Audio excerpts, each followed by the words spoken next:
আসসালামু আলাইকুম, আমন্ত্রণ মাই টিভি সংবাদে আপনাদের সাথে আছি আমি তুরজা রিজাউল। কথা শুরুতে জানিয়ে দিব সংবাদ শিরোনাম। সংঘাত সংঘর্ষের মধ্য দিয়ে শেষ হলো 835 ইউনিয়নের ভোট। নরসিংদীতে 3 জন সহ বিভিন্ন স্থানে 7 জনের মৃত্যু, আহত শতাধিক। ইসি সহ সব প্রতিষ্ঠানকে ধ্বংস করেছে সরকার, অভিযোগ ফখরুলের। অপশক্তির সাথে সমঝোতায় বিএনপির রাজনীতি, মন্তব্য কাদেরের।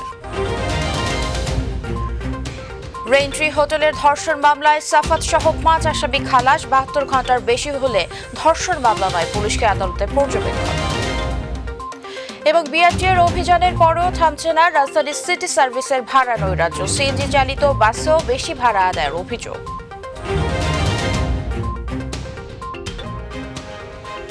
শুনছেন শিরোনাম, যাচ্ছি পুরো খবরে। আর শুরুতেই সারা দেশে ইউনিয়ন পরিষদ নির্বাচনের খবর। বিচ্ছিন্ন সংঘাত সংঘর্ষের মধ্য দিয়ে শেষ হলো দেশে দ্বিতীয় ধাপে 835 ইউনিয়নের ভোট গ্রহণ।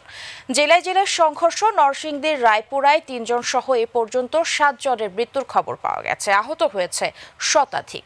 নরসিংদীর বাইরে কুমিল্লার মেঘনায় 2 জন, কক্সবাজার সদরে 1 জন, চট্টগ্রামের ফটিকছড়িতে 1 জন মারা গেছেন।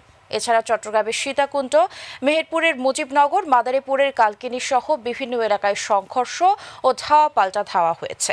পরিস্থিতি নিয়ন্ত্রণে পুলিশকে ফাঁকা গুলি ছোঁড়া সহ বিভিন্ন ব্যবস্থা নিতে হয়েছে। প্রতিনিধিদের পাঠানো তথ্য চিত্রে শামস তাবরেজ উচ্ছ্বাসের রিপোর্ট। দ্বিতীয় ধাপে 335টি ইউনিয়ন পরিষদ নির্বাচনে জেলায় জেলায় সংঘর্ষ হয়েছে। এসব সংঘর্ষে বেশ কয়েকজন নিহত ছাড়াও শতাধিক আহত হয়েছেন। নরসিংদীর রায়পুর ইউনিয়ন পরিষদ নির্বাচনের 2 প্রার্থী সমর্থকদের সংঘর্ষে অন্তত 3 জন নিহত হয়েছে। সকালে উপজেলার বাঁশগাড়ী ইউনিয়ন পরিষদের দুর্গম চরে এই ঘটনা ঘটে। নিহতরা হলেন বাঁশগাড়ী এলাকার দুলাল মিয়া, সালাউদ্দিন ও জাহাঙ্গীর মিয়া। মারামারির সময় গুলিবিদ্ধ ও টেটাবিদ্ধ হয়ে আহত হয়েছেন কমপক্ষে 20 জন। কুমিল্লার মেঘনা উপজেলার 2টি ইউনিয়ন পরিষদ নির্বাচনে সংঘর্ষে 2 জন মারা গেছেন। নিহতরা হলেন বাওরখোলা ইউনিয়নের বিহারচর গ্রামের সানাউল্লাহ ডালি ও মানিকচর ইউনিয়নের বল্লবের কান্দিক গ্রামের শাওন আহমেদ। মানিকারচরের আমিরাবাদ সরকারি প্রাথমিক বিদ্যালয়ে ভোট কেন্দ্রে হামলা ও ব্যালট বাক্স ছিনতাইয়ের সময় পুলিশের গুলিতে শাওনের মৃত্যু হয়। রামপ্রসাদ চরের কেন্দ্রে হামলার শিকার হন স্বতন্ত্র প্রার্থী। কক্সবাজার সদর উপজেলার খুরুশকুল ইউনিয়ন পরিষদ নির্বাচনে 2 সদস্য প্রার্থী সমর্থকদের সংঘর্ষে 1 জন নিহত হয়েছেন। এ ঘটনায় পুলিশ সহ আহত হয়েছেন অন্তত 10 জন। 1 নম্বর ওয়ার্ডের তৈয়তা সরকারি প্রাথমিক বিদ্যালয় কেন্দ্রে হতাহতের ঘটনা ঘটে। নিহতের নাম আক্তারুজ্জামান পুতু। চট্টগ্রাম ফটিকছড়ি ইউনিয়নের গোপালঘাটা সরকারি প্রাথমিক বিদ্যালয় কেন্দ্রের বাইরে বাজারে 2 সদস্য প্রার্থী সমর্থকদের সংঘর্ষে 1 জন নিহত হয়েছে। দুপুরে সংঘর্ষ চলাকালে ছুরিকাঘাতে নিহত মোহাম্মদ শফিক একই এলাকার বাসিন্দা। মাদারীপুরের কালকিনি সাহেবরামপুর ইউনিয়ন নির্বাচনের 3 নম্বর ওয়ার্ডের আন্ডারচর উচ্চ বিদ্যালয় কেন্দ্রে 2 চেয়ারম্যান প্রার্থী সমর্থকদের মধ্যে সংঘর্ষ হয়। উভয় পক্ষের মধ্যে শতাধিক বোমা বিস্ফোরণ, গোলাগুলি ও কেন্দ্র দখলের ঘটনা ঘটে। মেহেরপুর মুজিবনগরের মহাজনপুর ইউনিয়নের কোমরপুর ভোট কেন্দ্রে নৌকা প্রার্থী ও বিদ্রোহী প্রার্থী সমর্থকদের মারমুখী অবস্থান নিয়ে পুলিশে পরিস্থিতি নিয়ন্ত্রণে আনতে 4 রাউন্ড গুলি ও টিয়ার শেল নিক্ষেপ করে। চট্টগ্রামের সীতাকুণ্ডের 8 নং সোনাইছড়ি ইউনিয়নের একটি কেন্দ্রে 2 মেম্বার প্রার্থী সমর্থকদের সংঘর্ষ হয়। পুলিশ 20টির বেশি পেট্রোল বোমাসহ বেশ কিছু দেশীয় অস্ত্র উদ্ধার করে। সাতক্ষীরার বৈকারী ইউনিয়নের খলিলনগর কেন্দ্রে 2 পক্ষের সংঘর্ষে নৌকা প্রতীকের চেয়ারম্যান প্রার্থী আসাদুজ্জামান অলসে সহ 8 জন আহত হয়েছে। শেরপুর সদরের চরশেপুরের হাতিয়াগলা সহ বেশ কয়েকটি কেন্দ্রে ধাওয়া পাল্টা ধাওয়ার ঘটনা ঘটেছে। সংঘর্ষে 17 জন আহত হয়েছে। বিভিন্ন কেন্দ্রে গোলযোগ ও বিশৃঙ্খলা ঠেকাতে পুলিশ 30 রাউন্ড গুলি ছুড়ে। এছাড়াও গোপালগঞ্জ, নোয়াখালী, নাটোর, নারায়ণগঞ্জ ইউনিয়ন পরিষদ নির্বাচনে বিভিন্ন কেন্দ্রে সংঘর্ষের মধ্য দিয়ে ভোট গ্রহণ শেষ হয়েছে। শামস তাবরেজ উচ্ছ্বাস, মাই টিভি নিউজ ডেস্ক। দর্শক, তথ্য ও যোগাযোগ প্রযুক্তি বিভাগের উদ্যোগে আজ থেকে শুরু হচ্ছে বিশ্বের অন্যতম বৃহৎ আইসিটি বিষয়ক কনফারেন্স। উপলক্ষে মিনিস্ট্রিয়াল কনফারেন্সে বক্তব্য রাখছেন প্রধানমন্ত্রী তথ্য প্রযুক্তি বিষয়ক উপদেষ্টা সজীব ওয়াজেদ জয়। আমরা সরাসরি চলে যাচ্ছি সেখানে।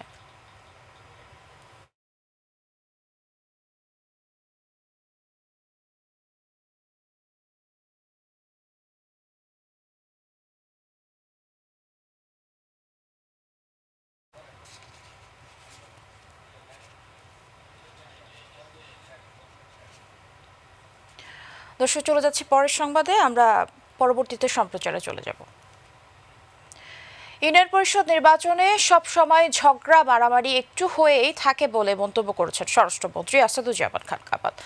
তবে পুলিশের কাজ করছে বলেও জানান তিনি। সচিবালয়ে বঙ্গবন্ধু শেখ মুজিবুর রহমানের জন্মশতবার্ষিকী এবং বিজয় দিবস উপলক্ষে গঠিত নিরাপত্তা বিষয়ক উপকমিটির সভা শেষে সাংবাদিকদের প্রশ্নের জবাবে তিনি এসব কথা বলেন। এরই মধ্যে হতাহতের ঘটনায় জড়িতদের অনেকেই গ্রেফতার করা হয়েছে জানিয়ে চক্রান্তের সঙ্গে জড়িতদের চিহ্নিত করার ব্যবস্থা করা হয়েছে বলেও জানান আসাদুজ্জামান খান কামাল। আমাদের বিশাল এলাকা নিয়ে নির্বাচন হচ্ছে। এই ইউপি নির্বাচন এটা সবসময় আপনারা দেখে আসছেন। এটা গোষ্ঠীর নির্বাচন, আধিপত্যের নির্বাচন।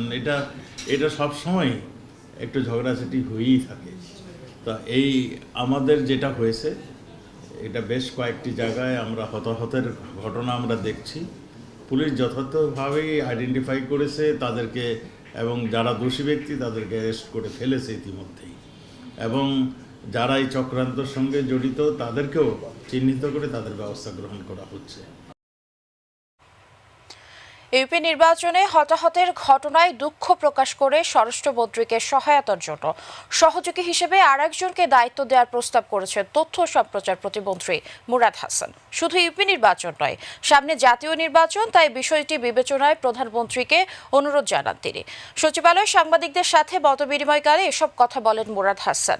নিজেও এই দায়িত্ব নিতে আগ্রহী কিনা জানতে চাইলে তিনি বলেন, প্রধানমন্ত্রী চাইলে আগুনেও ঝাঁপ দেবেন মুরাদ হাসান।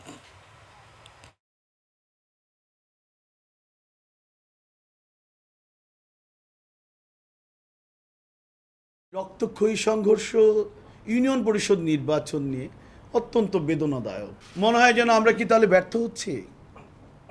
না, ব্যর্থ হওয়ার জন্য তো আমরা জন্মাই নেই। তাহলে কোথায় সমস্যা হচ্ছে? আমাদের মানসিকতার সমস্যা। আমাদের মাননীয় স্বরাষ্ট্রমন্ত্রী অত্যন্ত ভদ্রলোক, নিপাট ভদ্রলোক, বীর মুক্তিযোদ্ধা। আমি এটাই বলতে চাই যে ওখানে বোধহয় এত বড় মন্ত্রণালয়, আমাদের দেশটা তো একেবারে ছোট না, আর মানুষের সংখ্যাও তো অনেক, 17 কোটি। তো ওখানে বোধহয় আরও কাউকে দিলে ভালো হতেও পারে, এটুকু বলতে পারি। ওনাকে সহযোগিতা করা প্রয়োজন। এবার রাজনৈতিক প্রসঙ্গ। নির্বাচনী কমিশন ও বিচার বিভাগ সহ দেশ পরিচালনায় সম্পৃক্ত সব প্রতিষ্ঠানকে ধ্বংস করে দিয়েছে সরকার বলে অভিযোগ করেছেন বিএনপি মহাসচিব মির্জা ফখরুল ইসলাম আলমগীর।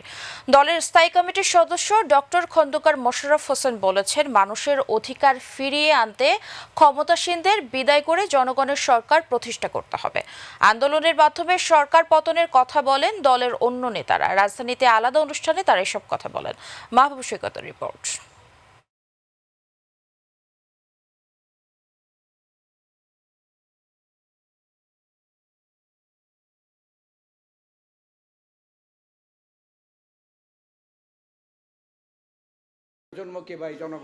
বিএনপির স্বাধীনতার সুবর্ণ জয়ন্তী উদযাপন কমিটির আয়োজনে ঢাকা রিপোর্টার্স ইউনিটিতে বিপ্লব ও সংহতি দিবসের আলোচনা সভা।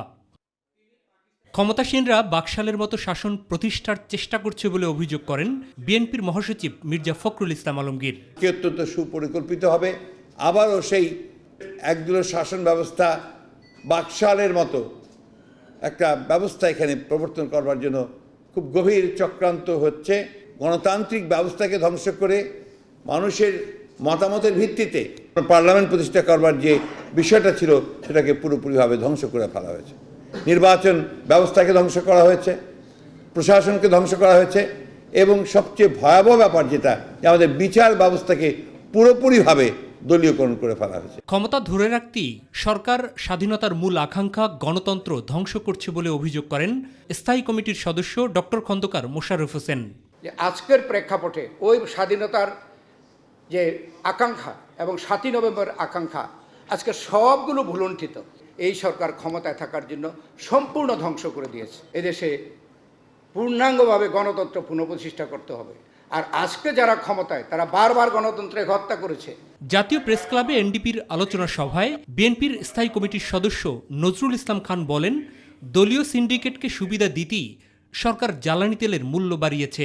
একটা আপোষ করে, একটা কৌশল করে পরিবহনের মালিকদেরকে দিয়ে পরিবহন বন্ধ করে যাতায়াত ভাড়ার মূল্য বৃদ্ধি করে জনগণের আরও ক্ষতি করে দেওয়া হলো। প্রত্যেক জিনিসের তো একটা পরিবহন ব্যয় আছে, যাই আছে সেটা আরও বাড়িয়ে আমার আপনার কাছ থেকে কেটে নেওয়া হবে। সরকারের লাভ কি? তার দলের লোকজনকে খুশি করলো, তাদেরকে কিছু লাভের ব্যবস্থা করে দিল। আগামী জাতীয় নির্বাচন পর্যন্ত বর্তমান সরকারের টিকে থাকা নিয়ে সংশয় জানান বিএনপি নেতৃত্বাধীন জোট ও ফ্রন্টের নেতারা। 2023 পর্যন্ত সরকার যেতে পারবে না যদি এইভাবে যেতে চায়। স্লোগান ছাড়াও রাজনীতি হয় না, কিন্তু এটা কোন জায়গায় হবে এটাই হলো কথা আর কি। এটা প্রেস ক্লাবের ভিতরে হলে রেজাল্ট 0, এটা রাজপথে হলে রেজাল্ট 100। মাহবুব সৈকত, মাই টিভি, ঢাকা। স্বার্থান্ধ সাম্প্রদায়িক অপশক্তির সাথে সমঝোতাই এখন বিএনপির রাজনীতি বলে মন্তব্য করেছেন আওয়ামী লীগের সাধারণ সম্পাদক এবং সড়ক পরিবহন সেতুমন্ত্রী ওবায়দুল কাদের। তিনি সকালে সচিবালয়ে তার দুপুরে ব্রিফিংকালে মন্তব্য করেন। ওবায়দুল কাদের বলেন, সরকার নয় ফ্যাসিবাদী চরিত্র এখন বিএনপির রাজনীতিতে সুস্পষ্ট। তিনি বলেন, আসলে বিএনপি মুখে গণতন্ত্রের কথা বললেও তারা ফ্যাসিবাদী মানসিকতাই বহন করে। বিএনপি এখন আত্মবিশ্বাস হারানো এক রাজনৈতিক দল বলে উল্লেখ করেন ওবায়দুল কাদের। ক্ষমতা সাহস হারানো একটি দল, তারা তো প্রতিদিনই সরকারের বিরুদ্ধে বিষোদ্গার করছে, মিথ্যাচার করছে, প্রেস ব্রিফিং করে নেতারা যা যা খুশি তাই বলছে। সেজন্য তো তাদের সরকারের তরফ থেকে কোনো প্রকার হেনস্থা হওয়া কোনো নজির তারা দেখাতে পারবেন না। পদে পদে সরকারের উপর দা চাপিয়ে নিজেদের ব্যর্থতা আড়াল করার অপচেষ্টা তারা করেন। আন্দোলন সংগ্রামে সবসময় শেখ হাসিনার বিশ্বস্ত ভ্যানগার্ড কাজ করেছে যুবলীগ। ভবিষ্যতেও এর ধারাবাহিকতা বজায় রাখার আহ্বান জানান আওয়ামী লীগের উপদেষ্টা পরিষদের সদস্য আমির হোসেন আবু।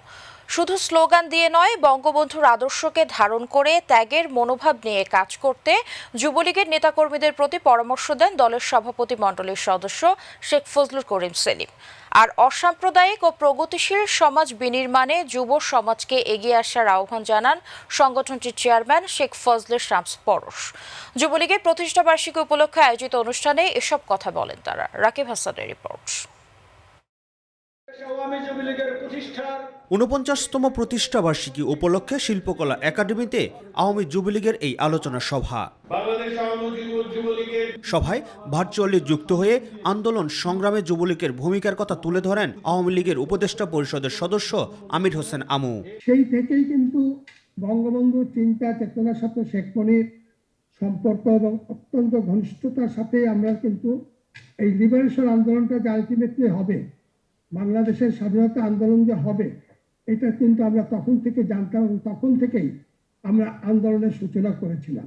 দলের প্রেসিডিয়াম সদস্য শেখ ফজলুল করিম সেলিম সংগঠনের সন্ত্রাস, জঙ্গিবাদ এবং স্বাধীনতা বিরোধীদের জায়গা না দেওয়ার আহ্বান জানান। এটা আদর্শকে গ্রহণ করতে হলে নিজেকে ত্যাগের স্বীকার করতে হবে। ত্যাগ হচ্ছে সবচেয়ে বড় আদর্শ।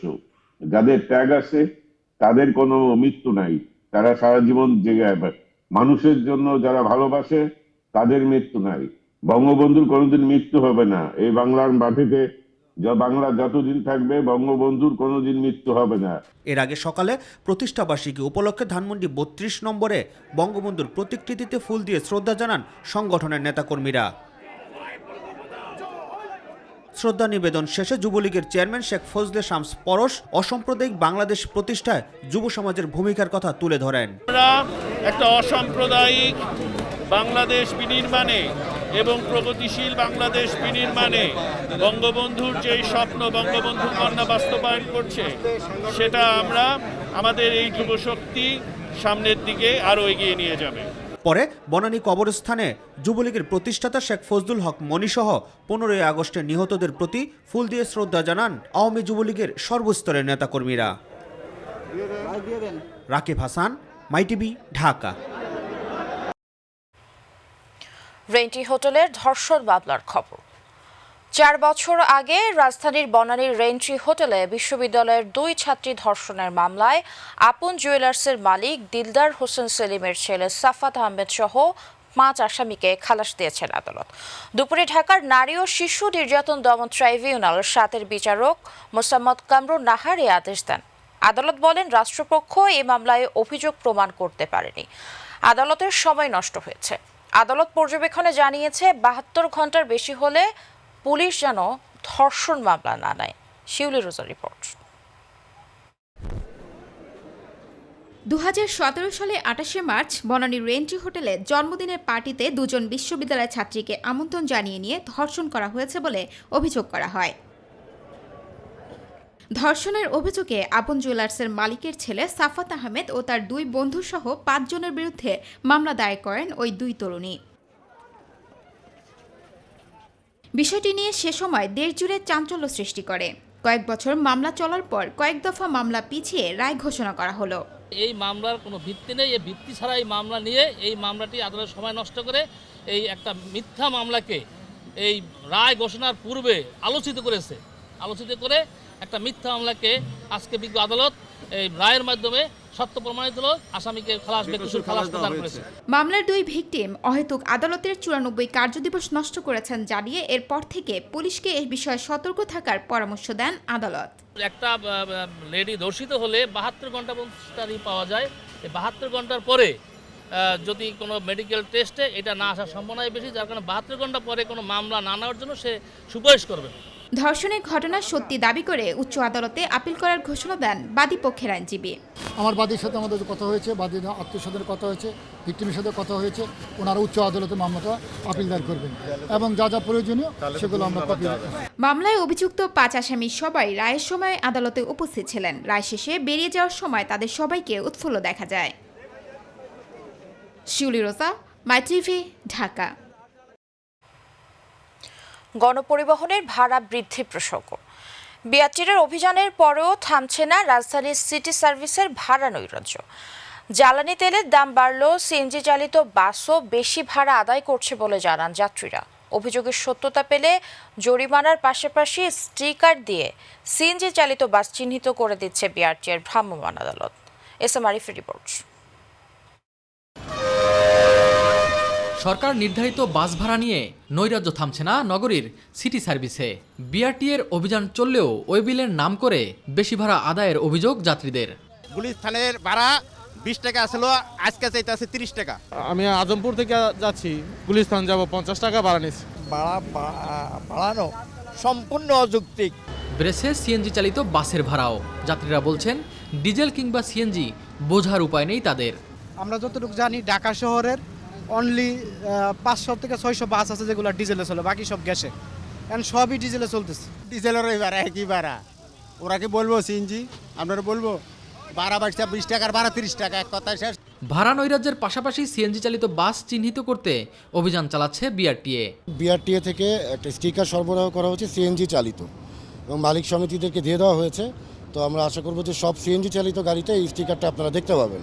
এবং আমি নিজে আজকে 2টা সিএনজি চালিত গাড়ি পেয়েছি, আমি সেটা লাগাই দিছি। ভিতরের যে লোকাল গাড়িগুলো সেইখানে বিভিন্ন দূরত্বে সরকার নির্ধারিত যে 2 টাকা 15 পয়সা ভাড়া, তার থেকে অধিক ভাড়া নেওয়া হচ্ছে এবং আমরা এরকম বেশ কিছু গাড়ি পেয়েছি। যাত্রীদেরকে ভাড়া ফেরত দেওয়ার পাশাপাশি এই গাড়িগুলোকে, পরিবহনগুলোকে জরিমানা করা হচ্ছে। অনিয়ম করা বাসের তালিকা পেলে তা বন্ধ করে দেওয়ার কথা জানায় ঢাকা সড়ক পরিবহন মালিক সমিতি। আমরা বিআরটিএকে জানাইছি যে আপনাদের চার্টটা স্পষ্ট না, আমাদেরকে একটা স্পষ্ট চার্ট দেন, যে চার্টটা পাইলে পরে আমাদের বুঝতে সুবিধা। ওটা গাড়িগুলো যে ফাইন করছেন এটার একটা লিস্টও আমাদের কাছে পাঠান, কারণ পাঠাইলে হবে কি, আমরা যদি 4-5 দিন লস্ট অ্যানালাইসিস করি তাহলে হয়তো বোঝা যাবে যে কারা নিয়মিত করতেছে। সব রকমের ব্যবস্থাই নেব, যদি দরকার হয় আমরা সে গাড়ি বন্ধ করে দেব। এসএম আরিফ, মাই টিভি, ঢাকা। এবার অন্য প্রসঙ্গ। রোহিঙ্গা সংকট নিরসনে বাংলাদেশের পাশে থাকার আশ্বাস দিয়েছে ফ্রান্স। প্রধানমন্ত্রী শেখ হাসিনার ফ্রান্স সফরে সে দেশের রাষ্ট্র সরকার প্রধানরা জাতিসংঘ নিরাপত্তা পরিষদে এ নিয়ে আলোচনা করবেন বলেও জানিয়েছেন। এছাড়াও বাংলাদেশকে সামরিক সহযোগিতা দিতেও প্রস্তুত বলে জানিয়েছে ফ্রান্স।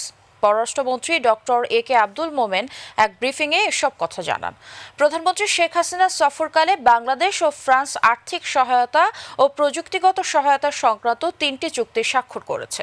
2টি চুক্তি অনুযায়ী ফ্রান্স বাংলাদেশের উন্নয়ন প্রকল্পে সহায়তা প্রদানে ঢাকাকে 330 মিলিয়ন ইউরো দেবে।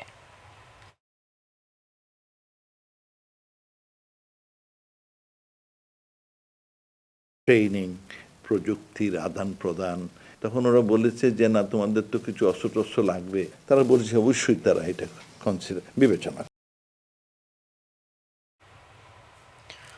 আর ইনজেকশন নয়, ভবিষ্যতের করোনা প্রতিষেধক হিসেবে নেজাল স্প্রে আর ট্যাবলেট ক্যাপসুলের উপরে ভরসা রাখছেন বিজ্ঞানীরা। বিশ্ব স্বাস্থ্য সংস্থার বিজ্ঞানীরা এখন সেকেন্ড জেনারেশন করোনা প্রতিষেধকগুলোকেও নিয়ে উচ্ছ্বাস প্রকাশ করেছেন। বিস্তারিত মার্জিয়া মান্নানের রিপোর্টে। অতিমারি করোনা প্রতিষেধকে টিকার বদলে এখন নেজাল স্প্রে আর মুখে খাওয়ার ওষুধ অনেক বেশি সুবিধাজনক বলে মনে করছে বিশ্ব স্বাস্থ্য সংস্থার বিজ্ঞানীরা। বিশ্ব স্বাস্থ্য সংস্থার অন্যতম শীর্ষ বিজ্ঞানী সৌম্যা স্বামীনাথন এই সেকেন্ড জেনারেশন করোনা প্রতিষেধকগুলোকে নিয়ে উচ্ছ্বাস প্রকাশ করে বলেছেন, ইনজেকশনের তুলনায় সেগুলো নেওয়া সহজ। এছাড়াও আরো বেশি সময় ধরে গবেষণা চালানোই ট্যাবলেট বা ওষুধগুলোর কার্যক্ষমতাও বেশি হতে পারে। Something very new this time, that we have so many different platforms being used to develop vaccines. বিশ্ব স্বাস্থ্য সংস্থার শীর্ষ কর্তা লিসা হেডম্যান জেনেভায় স্বাস্থ্য সংক্রান্ত এক বৈঠকে বলেন, সিরিঞ্জ উৎপাদন ব্যাপক হারে না বাড়লে খুব শীঘ্রই সিরিঞ্জের বিপুল সংখ্যা দেখা দিতে পারে, ফলে শিশুদের সাধারণ টিকাকরণের কাজে ব্যাঘাত ঘটবে। সেক্ষেত্রে নেজাল স্প্রে বা ট্যাবলেটের আদলে করোনা প্রতিষেধক পাওয়া গেলে সিরিঞ্জ সংকটের অনেকটাই সুরাহা হবে।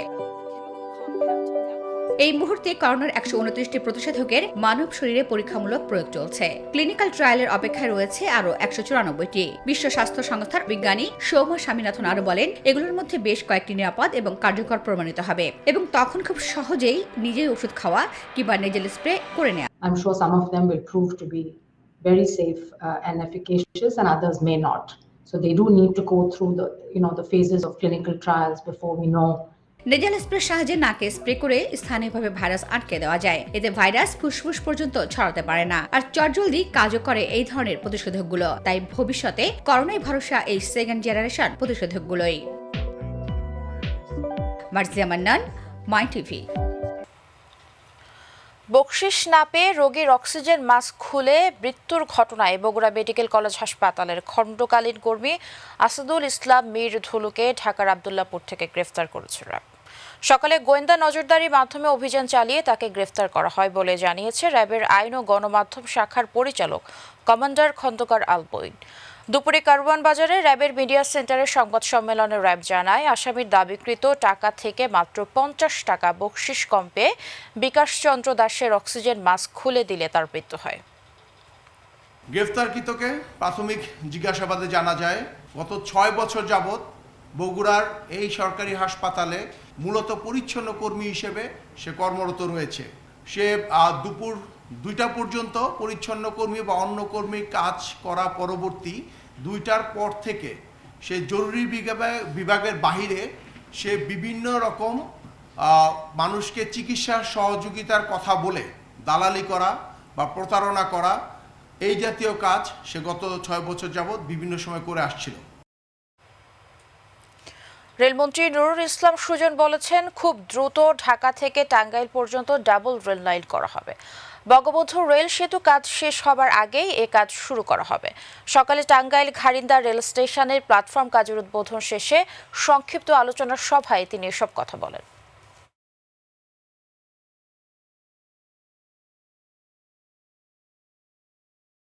প্রকল্প গ্রহণ করেছে, ওই প্রকল্পের আন্ডারে এই টাঙ্গাইল স্টেশন এইরকম স্টেশন থাকবে না, এটা অত্যাধুনিক একটা স্টেশন হবে। আর আমাদের একটু অপেক্ষা করতে হবে, সেই প্রকল্প আমরা হাতে দিয়েছি। চট্টগ্রাম জেলা প্রশাসনের এলএ শাখা থেকে জালিয়াতি করে 2,86,00,000 টাকা ক্ষতিপূরণের চেক উত্তোলনের অপচেষ্টায় জড়িত অভিযোগে গ্রেফতার সার্ভেয়ার খাজা উদ্দিনের 2 দিনের রিমান্ড মঞ্জুর করেছে আদালত। সকালে চট্টগ্রাম মেট্রোপলিটন ম্যাজিস্ট্রেট শফি উদ্দিনের আদালতে আদেশ দেন।